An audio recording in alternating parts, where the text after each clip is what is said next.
আপনারা আমার জন্য দোয়া করবেন। গত সপ্তাহ আমার সাথে কথা হয়েছে, মোবাইল হোয়াটসঅ্যাপে কথা হয়েছে।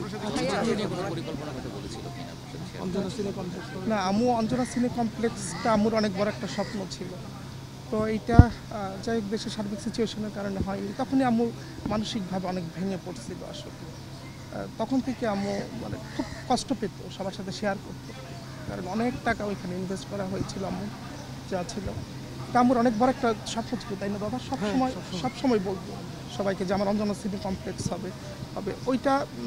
ওইটা না হওয়ার কারণে আম্মু আসলে অনেক বড় একটা ধাক্কা খেয়েছে।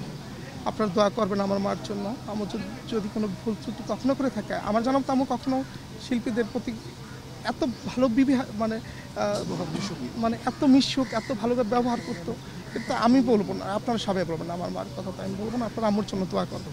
আমরা গ্রেটফুল শিল্পী সমিতির কাছে, আমরা যথেষ্ট সাড়া পেয়েছি। সভাপতি থেকে শুরু করে আমি বলি শিল্পী সমিতির সম্মানিত সভাপতি যিনি মিশা সওদাগর আঙ্কেল, সাংগঠনিক সম্পাদক জয় চৌধুরী মামা, সনি মামা, চিত্রনায়ক আলমগীর আঙ্কেল, সোহেলানা মামা আমাদেরকে এত বেশি সাপোর্ট দিয়েছে, হ্যাঁ, এটা বলার কোনো অপেক্ষা রাখে না।